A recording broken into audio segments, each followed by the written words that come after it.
Aku baru sampai air hitam. Aku baru tahu traffic light depan tu dia ada masalah tau. Nyaris-nyaris aku nak kena langgar tadi. Tadi aku nak masuk sempang sini. Tadi ada satu kereta daripada arah tol air hitam. Laju je. Oh, nasib baik aku sempat break lah. Tujuan aku datang air hitam ni sebab aku nak pergi cek makan dekat Food Fest ni. Food Fest terbesar ni tau dekat air hitam kali ni. Ini tapak kuda yang viral ni. Kena beratur panjang sikit lah. Tapi jangan risau. Auni punya tapak kuda, dia laju surf dia. Dia punya tapak kuda dia, oh ini yang buatkan aku geram ni. Aku tak boleh tengok Char Kway Teow Tanjung Malim ni. Memang nak try juga sebab ni di antara yang best. Tengok dia cara masak dia. Tapi dekat tangan aku ni ada satu air jagung cheese bakar. Tengok dia punya pembuatan dia.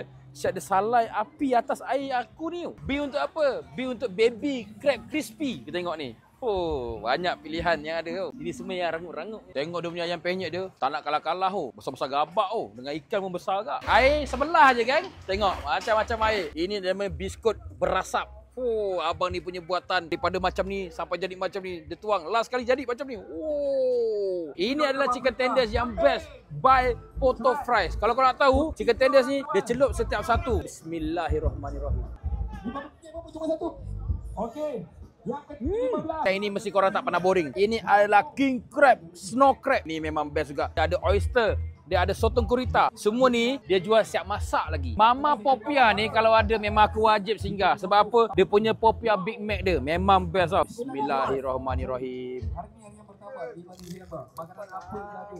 Penuh dalam Indonesia tau. Miss Potato cheese tarik bang. Ini bang kalau kena bang daripada Aitam sampai ke KL bang dia panjang dia. Wow, ini baru betul-betul ni. Ini barang kambing grill memang aimnya. Sebab apa? Kambing grill daripada Dr. Paprika. Ini dia punya lembut tengok. Oh, panas. Aku kalau datang Food Fest Kopok Leko ni lah menjadi konyel-konyel. Kau tahu tak? Konyel-konyel. Ni nampak tu. Bismillah. Ngam. Ada cheese, ada sos homemade. Terbaik. Ini kuih denderam ni, ini di antara one aku punya favorite kuih tradisional. Tengok ni. Dia masak panas-panas, dia hidang kat korang. Saya rasa bismillah. Hangat di luar, lembut di dalam. Ini baru nama kuih denderam. Sultan nombor 1 kat JB, kalau bukan sawarma ni, sawarma apa lagi? Kau tengok dia punya penyediaan dia punya ayam dia masak, dia punya presentation, dia punya hasil. Ini kalau makan ni, kenyang sampai esok. Kerabu Maggi daripada akak Mehlah Sempoi. Kau tengok betul-betul kedai dia. Ini 1, 2, 3. Air balang Thailand pun ada. Lok Ching apa? Banyak betul pilihan Lok Ching. Kau boleh ambil je dekat Mehlah Sempoi ni. Menu-menu macam ni dekat Indonesia kan. Tapi kali ni dekat Aitam pun dibawakan sekali tau. Yang ni telur gulung mihun. Bismillah. Oh.